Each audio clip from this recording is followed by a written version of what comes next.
All right, let's answer your question and give you some good news. Yeah, I was afraid you were going to say that. I'm on her side, and I don't know exactly what her side is. I think you're totally spot on with that. I sound inept just to help you out. It's been a rough week, thanks to your advice. Are you a regular listener to this program? As much as I can be. There's your problem. I would not ever disagree with you because you're so smart. You have a lot of answers to a lot of things. You don't want to listen to me on the radio. So what do I do? I can't give you any direction. Thank you for empowering me. I needed that. I'm losing you, buddy. I don't know what you're trying to say. Well, do you know somebody who does? Now, from the studios of Living Bread Radio Network in Canton, Ohio, the hometown of Mother Angelica, here's Dr. Ray.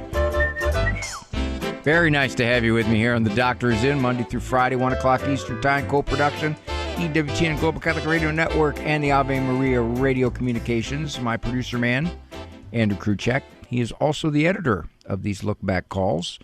He decides what length they're going to be. He decides how to make me sound smart, or as he puts it, less dumb, in editing these.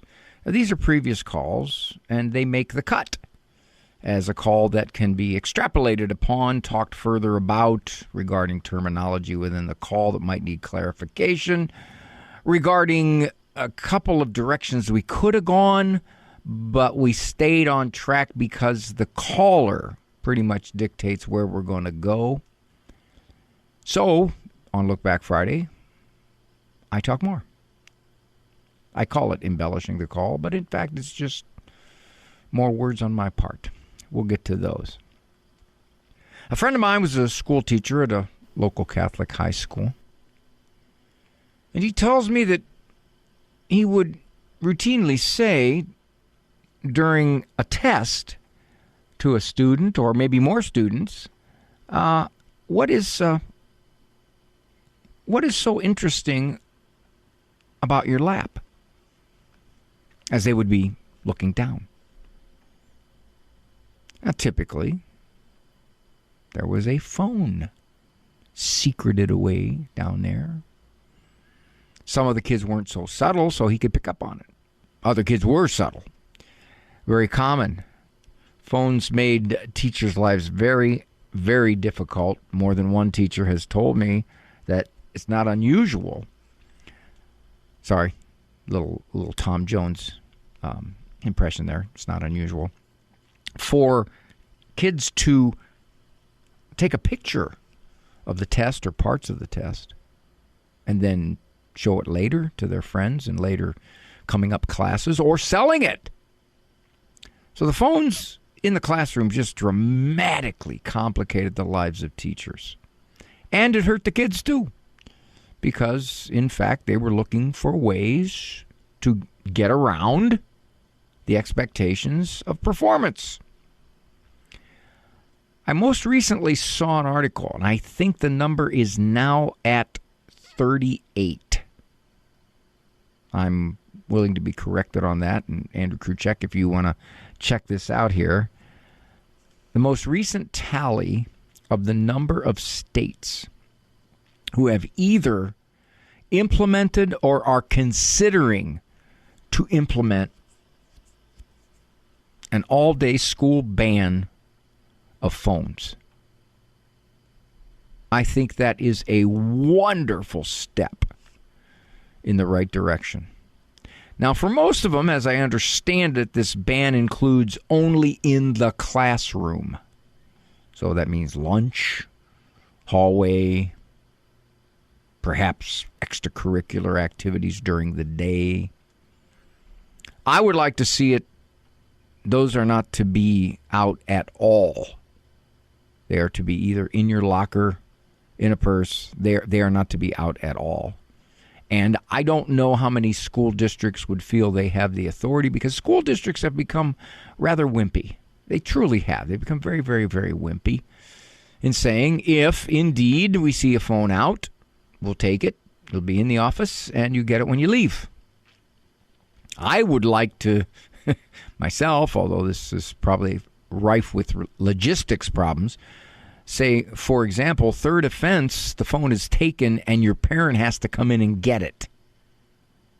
course, that'll run into legal problems, so there's all kinds of issues there. But it used to be, back in the old days, you could do common sense things. Nevertheless, the point here is that technology rockets ahead of people's ability to see its pros and cons. The initial phase of any new technology is, it's there, let's use it. And it is only after a while of using it that we begin to realize, wait, this is not so positive across the board as we thought. There's some major downsides to this. And this is true about any of it. Social media and its incredible emphasis on self-centeredness. Obviously, social media can be a nice way to communicate, especially with people from a distance and keep in touch in their lives. That's wonderful, of course. But all too often it's used as a, look at me, aren't I special, aren't I wonderful, this is the best bologna sandwich in the world. Or computers and the internet. The internet was a wonderful thing when it came out. It's like, man, you can have contact with just about anything. Great. Until fallen human nature took over and pretty much perverted large corners of the internet. So what happens is, as we become more familiar with a particular piece of technology, and there's no doubt in my mind the smartphone has completely altered who we are, our personalities, and our relationships, not to mention soul misshaping. So the smartphone has its great uses. I mean, I spend all kinds of time on it. I have to for my business. But in the hands of kids especially, and even adults, I can't tell you how many wives or husbands have told me, I wish my spouse would get off the smartphone. Gambling online, definitely pornography. So you catch up to the technology in your thinking, and you try to mitigate its bad influence. Making it unavailable during school days is, I think, one move. It's huge. It's big. And the fact that so many states are doing it indicates that the awareness is now spreading. Another movement is social media limits. Age 16.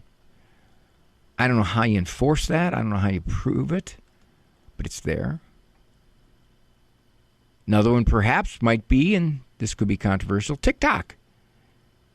If TikTok, in fact, is being used to gather data on Americans, well, one might say, can we do about this? And already some movements are in order, not the least of which is purchasing of TikTok by American companies and not the Chinese. The point being, technology isn't automatically good just because it's there.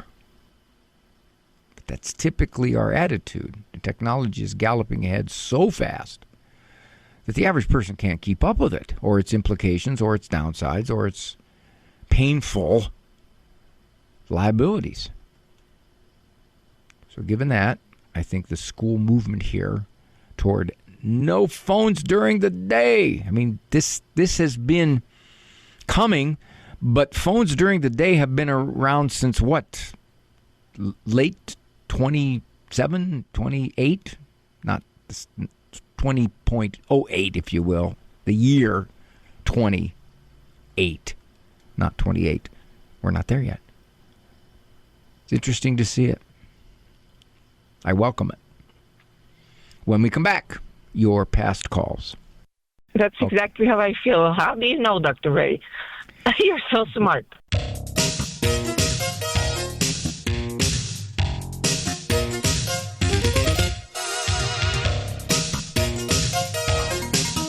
Thank you so much for joining me here on The Doctor Is In Look Back Friday. Idea we came up some 11 years ago, as Sandra Kruchek, my producer man, informs me, to take some previous calls. And I get to talk more about them. I want to talk more about them every call. But obviously there are time constraints, and you can only just give a thought or two and a little bit of education. So let's see where we can go with Diana from California. I've heard you say that, like the last caller, don't let it bother you. And so I've been really working on that toward my sister. But I just want to know, what is the best way to react when she says things? And the way she's not outwardly insulting. She says things like, she'll talk to my cousin sitting next to me and say, we ought to plan a trip. We ought to plan a cruise. And we don't want Diana to go. Exactly. So it's that kind of, backhanded slap on my face that I'm sitting there and I just kind of look at her and just have no expression on my face because I'm seriously thinking, why are you being so rude? So I was kind of hoping you could tell me maybe why she might be doing, like, you don't know her personally, I understand that, but maybe you could say, oh, well, it could be this or it could be that reason why she's acting like this. Well, because I am a highly trained professional observer of the human condition. Which is why I called you. Thank you, my dear. There is one idea that popped into my head immediately. You might want to write this down because it is pretty profound. She might not like you very much. Okay. Now, I don't know if that's true, but what's clear is she doesn't go out of her way to make you feel welcome or liked. True? True. Okay. So if somebody doesn't go out of their way to make you feel welcome or liked, you might say, well, there's some slippage in her liking me. How long has this been this way? I really started noticing it when she was going through a divorce, and she's really very well liked. Like most of my family, they have, they really like her. They like spending time with her. Everybody enjoys her company, and when we are alone, when it's just like her and I, or her and my husband and I, or with my parents, she's fine for the most part. But it just seems like when other people are around, she doesn't really talk to me that much. She doesn't address any questions to me. She doesn't. It's kind of, like I said, it's that passive aggressive kind of thing. Either that or she can just relate to you when it's just you and her, but when there's other people there, she's going to relate to them because she likes them better. Yeah, right. How many years has this been going on?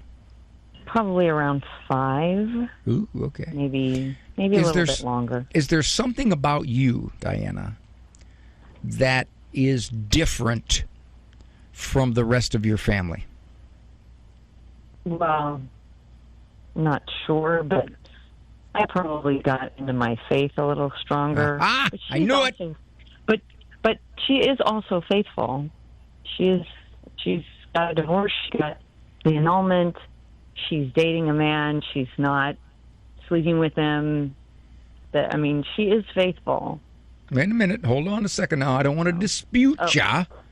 But if you say she's faithful and she does not have the annulment yet, and she's dating some guy? She does. Oh, she does. Okay. She has it. It was granted. Yeah. Misheard you. Yeah. So, for whatever the reason, possibly, she just doesn't like your brand of faith and the way you express it. And the rest of the family's a little more loose about it. Or not at all. Yeah, or not at all. There you go. So they're a lot more easy about this. And maybe, okay, hold on. Back when the divorce happened, she impugned to you an attitude that she saw as, and I'm not saying you did this, I'm just simply saying in her sensitivity, you were judgmental. You were more judgmental than the others. She knew you didn't approve. Is that possible? I suppose it's possible. I don't really know, but I guess it's possible. I was not against. Well, actually, he left her, so I mean, there wasn't anything she could do. So. Well, if you're asking me why she's doing this, I have no idea. But what is apparent is she does it. All right, so that when other people are around, you slip. You're not priority anymore.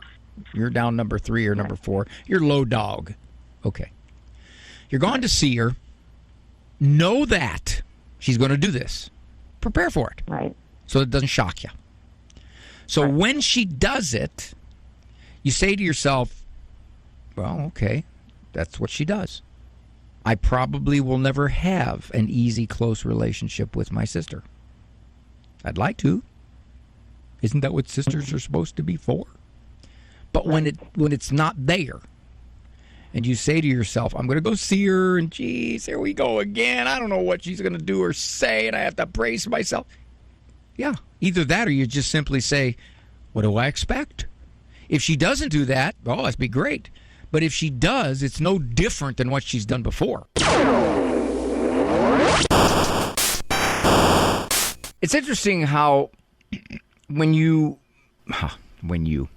I give suggestions on how to reinterpret someone's conduct or attitude, it's often heard as me saying, ignore it. Or as Diana said, don't let it bother you. It's not what I'm saying. It's very hard to ignore it or not let it bother you. You have to. You can't just blank it out. You change your interpretation of it. She said, what is the best way to react? Well, I would think the best way to react is to ignore it. But that said, the best way to react is to know it's coming. I think underneath it all, and I touched upon this in the call, is that Diana believes this is not how sisters are supposed to act. This is not the way she's supposed to treat me. That said, it is the way she's reacting. It is the way she's treating her. Now, we don't know how much because Diana qualified it and said, well, she's not always like this. She can be pleasant when we're alone, but when there's other people, somehow something goes on here. And I have no idea what it would be. But there's something.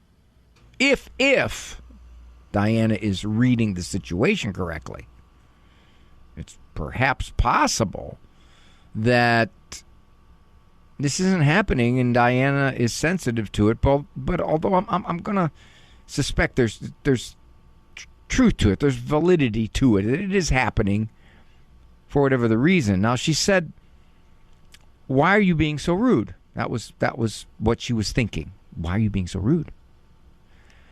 Well, again, because I am a highly trained professional, the short answer to that is that because she's being rude.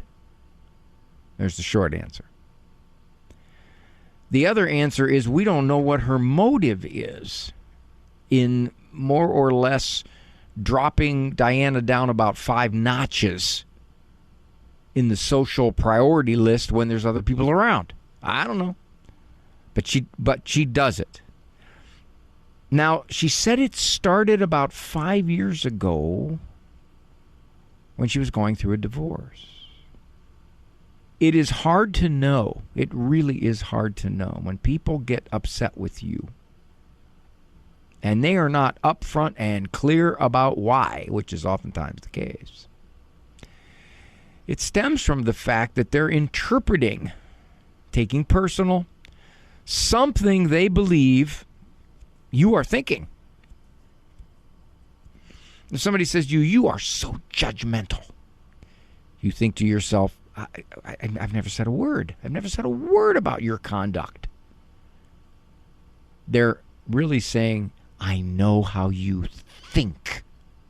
And they don't want you to think a certain way. Now, I'm wondering what happened back 5 years ago in that whole divorce scenario, that somehow, some way, Diana's sister interpreted something about Diana's whole perception of this divorce thing and the failed marriage and whatever as somehow critical of her or somehow judgmental of her. I don't know, but it's coincidental that it started right about the time that upheaval occurred in Diana's sister's life. And it's vague enough, it's amorphous enough that Diana can't go to her sister and say, you know, I've noticed when we're in a big group, I seem to feel like you sort of subtly just kind of write me off or exclude me. Now, in something that vague, my guess would be she's not going to get an answer. She's going to get a look that says, what? What are you talking about? I don't do that. I would say 92.657% of the time that's what she would hear. That's my rough estimate. So what's the best way to react? Expect it. For whatever the reason, expect that her sister seems to have a switch that occurs when they're in a group or a gathering that very subtly excludes Diana.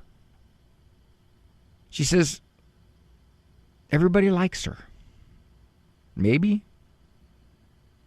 But maybe other people feel a little bit that way too, and they just don't say anything. Because most people would probably think Diana likes her. She has a decent relationship with her, and she doesn't say anything about this behavior. So they would probably figure, yeah, Diana and her sister have a good relationship. But there's an undercurrent that I would suggest to Diana, you just realize for whatever the reason, and it may be totally unknown, and it may remain totally unknown, that her sister does this. And it's not a matter of ignoring it. It's a matter of realizing that is the reality. And sometimes when you accept the reality, you don't get as upset.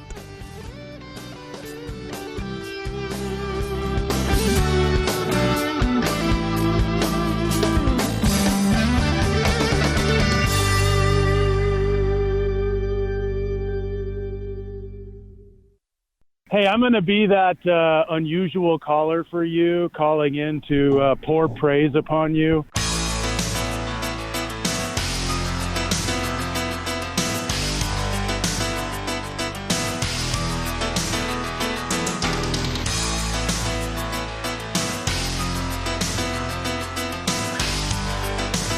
It's a quote from John Rosemond, columnist. I don't think Rosemond writes columns too much anymore.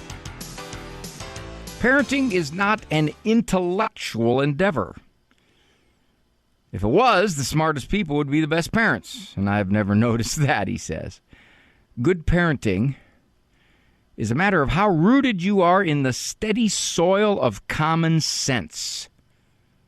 The heart and the gut are what make a good parent, not the head. Well, I'll take it a step further. I've noticed that sometimes the most heady parents are the overthinkers, and the overthinkers are the ones who sabotage their own effectiveness, and they don't enjoy their kids anywhere near as much. Okay, let's see what we got here. I'm looking at that. Better go to anonymous female from South Carolina, an annulment, and her husband's ex-wife. I am married. Both my husband and I are divorced. Neither one of us have an annulment. My husband wants to be Catholic. He's gone through all the RCIA. He believes in the Eucharist with his heart and soul. However, this annulment process is a problem for him because neither one of us want to upset his ex-wife. We have a good relationship with her and our grandson, who she's raising. So I don't know what to do. Well, here's the question, dear.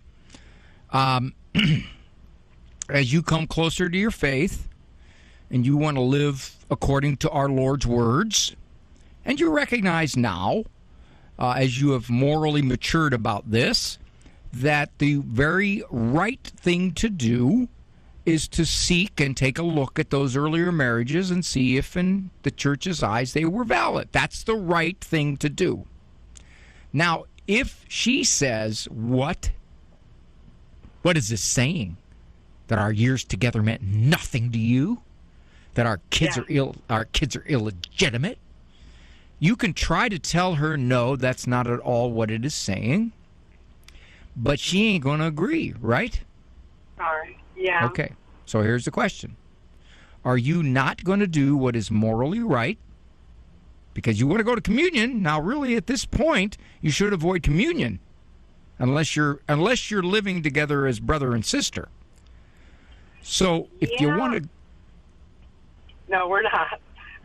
Yeah, I know. Of course not. I know. So given that, if you pursue the annulment, then she's going to misunderstand it. This is not uncommon. If you talk to people who do the tribunal exploration on all this, they'll tell you that. They'll say, yeah, you get a lot of these ex-spouses. Some of them don't even want to cooperate. They won't say anything. They won't do anything about it. They won't answer anything. That's not uncommon. So are you going to let living in our Lord's grace, pure, free, practicing the faith as you should, because somebody else is not going to agree? You going to do that? Well, that is a valid question, and I have no problem getting an annulment. But I'm not.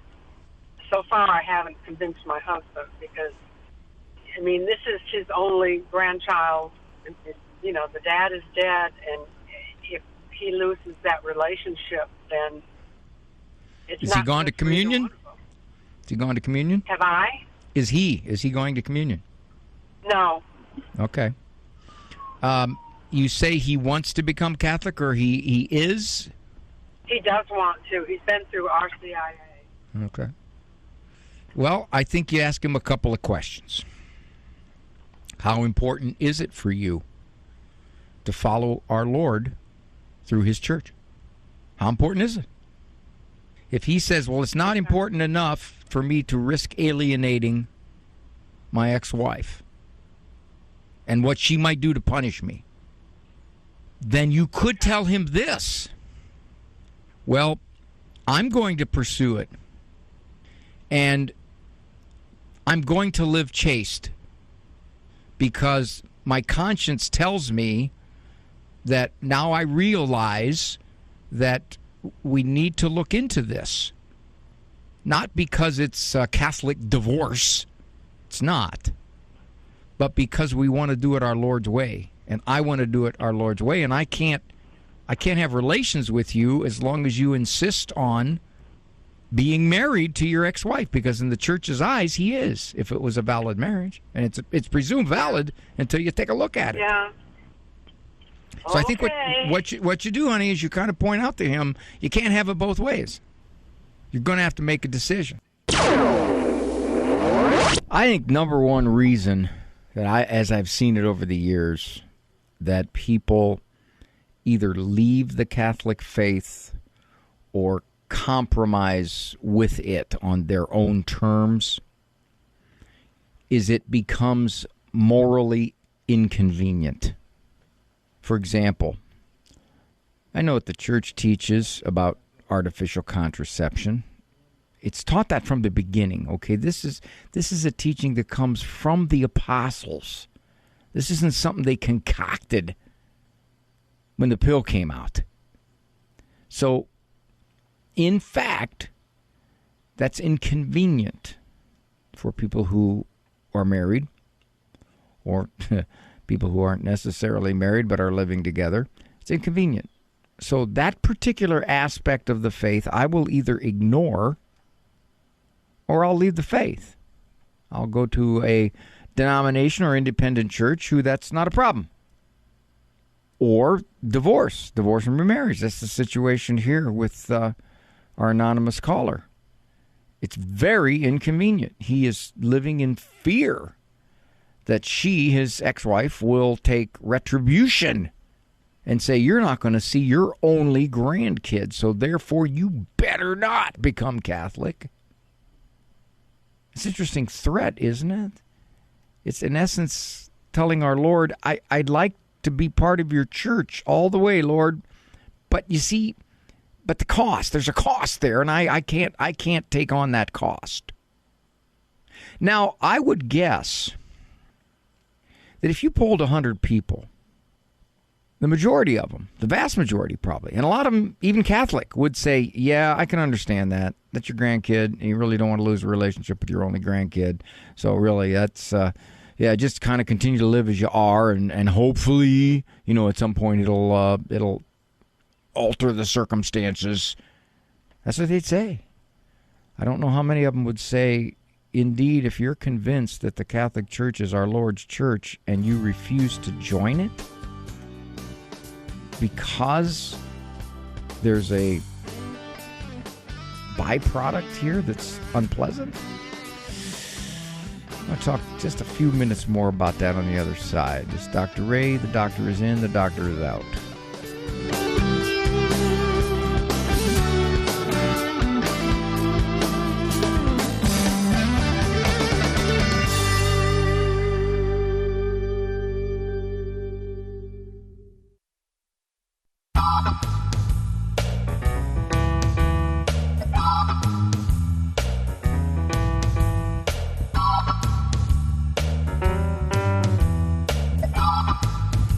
Lingo, broadcast lingo. They teach you that when you go to broadcast school. Say things like that. Nice to have you with me here on The Doctor Is In. Okay, I want to talk a little bit more, just a moment here. In our previous call, this is kind of a look back on a look back. For those of you philomaths, that is a look back squared. She called in, and she wants to pursue an annulment. He does not. Both are divorced. Both are living together in, I would assume, a civil marriage. The husband, the gentleman, wants to pursue the Catholic faith. He wants to become Catholic. However, standing in the way is his ex-wife interpretation of his pursuit of an abortion. An annulment. Ex-wife interpretation. What that means, she would be upset, be angry, and he suspects that she will not allow him to visit, and I don't quite know the dynamics here, how she must have custody of this child, his only grandchild, if he pursues the annulment. Of course, she'll know it because she'll be contacted through the tribunal, exploring their mindset as the marriage began. So he's essentially reluctant to do this. And it comes down to the question of, if there is a roadblock, an obstacle, an inconvenience, if you will. Dr. Ray, this is more than an inconvenience. He won't get to see his grandkid. Well, it depends how you define inconvenience. If it's something that stands in the way of your pursuing our Lord's church, infinite decision to make with its repercussions, then yes, this could be considered an inconvenient repercussion. It comes down to how strong is his desire to be Catholic? How strong is his belief in the fact that our Lord established a church? It is the Catholic Church. Historically, you can't argue with that. And if he says, no, I'm going to just leave it this way because I know what she'd do, she'd write me out of the child's life. And then what he's saying is, even though I would prefer to do this, and what is the level of his preference, I can't take that risk. So only God knows the judgment on this one. But to the degree that he's convinced the church is our Lord's church, and he still says, even though I know that, I can't take the chance of not being able to see my grandchild. That's kind of a teaching of the church. It says if you know it and you still refuse, that's a dangerous position to be in, soul-wise. That's what the church says. All right. I got time here a little bit. Pam from Ohio. Her husband is not very compassionate. I've been married to a really good guy for about 47 years. I'm a nurse. I've been a nurse practitioner for 20 years. I'm a nurse for, 35 years. But so I'm pretty nurturing. After I married him, I realized that I found out his mother was not nurturing very much at all, quite critical of her children. And so that's been an issue through the marriage. He doesn't show a lot of emotion. It's hard for him to really even be that close to me, and I'm the closest to him of anybody, I think.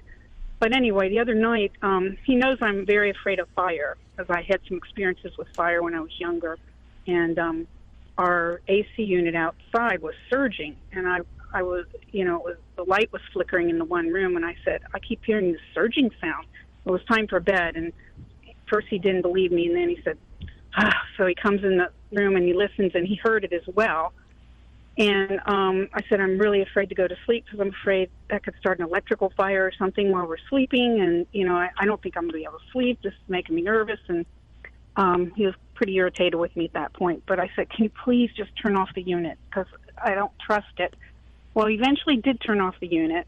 And we found out the next day that there was a mouse in there that had gone in there and chewed wires. We had to have work done on it.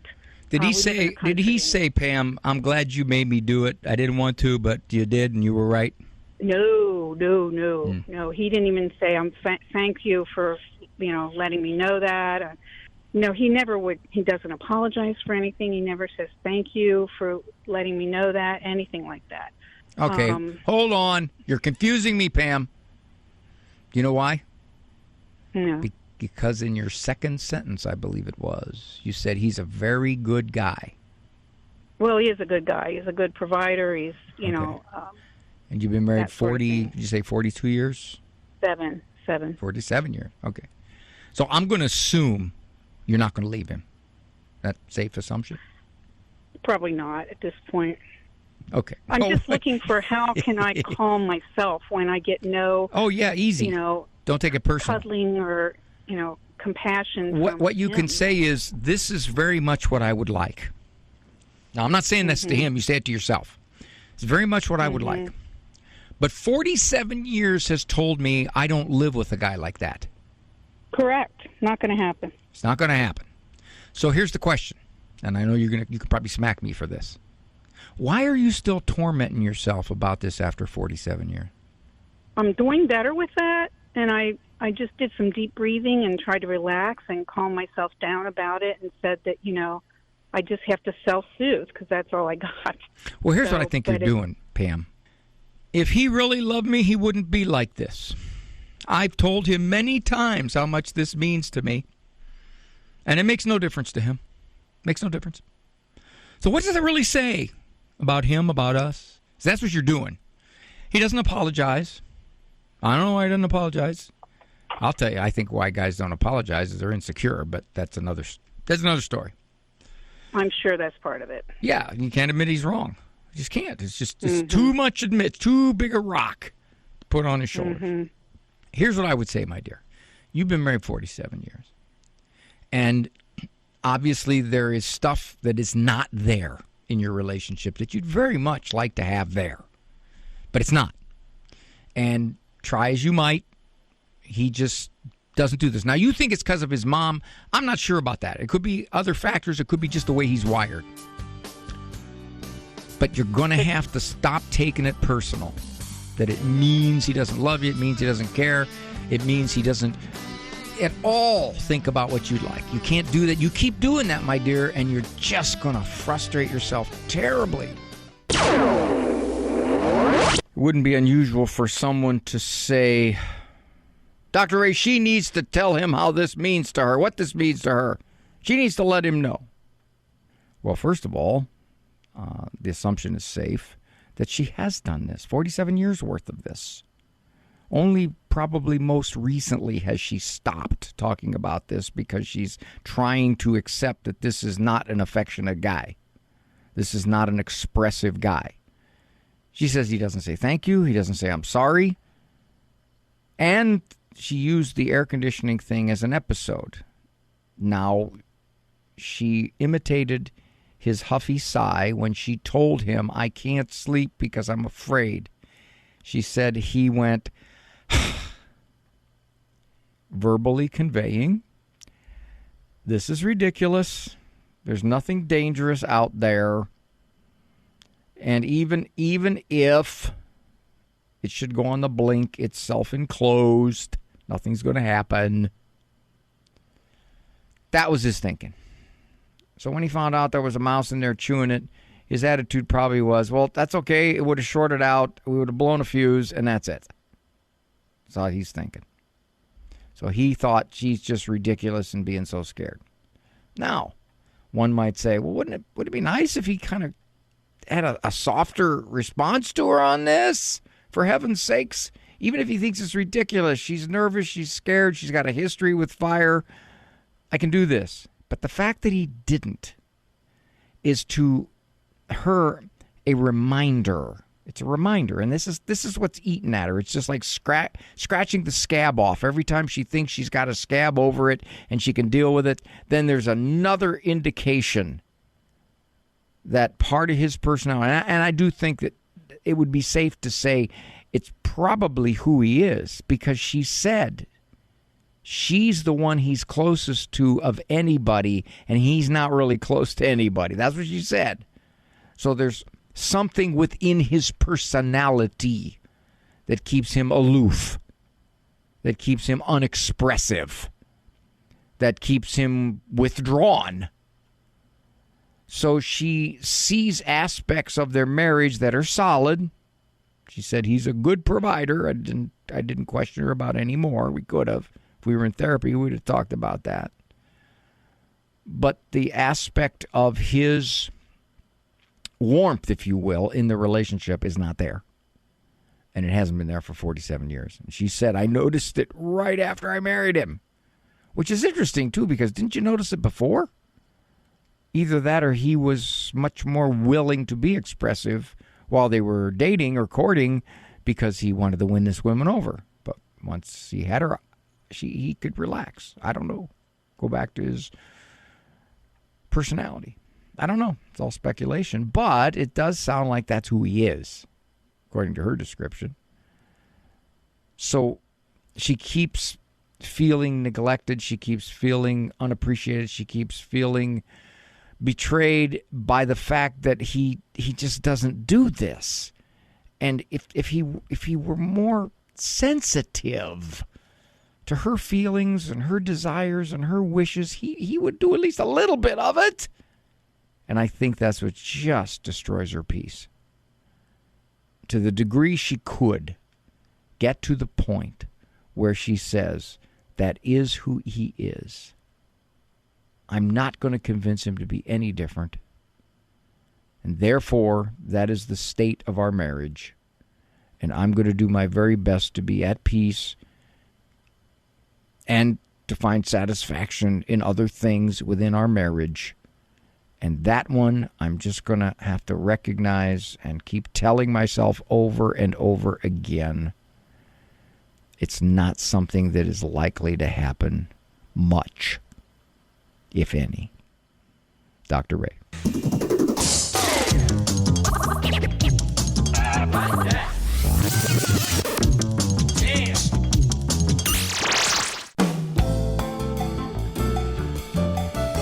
If I ever write a book on how to be at peace, which I'm planning on doing, one of the chapters is going to be on accepting the way somebody has been and is, and thus will likely be. To co-opt a phrase from the baseball movie The Natural, there goes Roy Hobbs. The best there is, the best there was, the best there ever will be. When you got somebody in your life, like Pam's husband, it's the way he is, the way he was, it's most likely the way he will be. And that's very, very hard for people to accept. We had that theme with Diana and her sister. She said when we're in a group, she finds ways to subtly exclude me. She's been that way for, 6 years, 5 years. So when somebody is a certain way, we have such a tough time saying they are that way. I'm going to be forced to accept this because obviously I can't do anything about it. And that's the interesting thing. Most of the time we've tried. We've said things, except maybe Diana's situation. She can't bring it up. It's too vague. But I'm sure Pam has just reiterated this so many times, and it's probably been a focus of fights in their marriage, where she's pointed out to him his lack of expression or connection. She does. And he just goes his way about it. That's why I asked her, you plan on leaving him? Because not unusual. People come into my office and say, I don't like this, I don't want to live with this, and I'm getting out of here. So, all that said, one of the biggest destroyers of our peace is the inability to accept. And when I use the word accept, I mean not to accept it like to applaud it, to like it. I mean to realize that is the way it is. Because when we don't, we put our emotions in the hands of the other person who has acted a certain way for a long time and will probably continue to act that way, and we will continue to be upset. That's it. Thanks, Andrew Kruchek, for all you do over there in Ann Arbor, and I thank you for keeping me company during this Look Back Friday program of The Doctor Is In. Walk with God. He's steady. For information on Dr. Ray's presentations, books, and CDs, visit drray.com and follow him on Facebook and Instagram. The Doctor Is In is a co-production of Ave Maria Radio and EWTN Radio and carried across the EWTN Global Catholic Radio Network.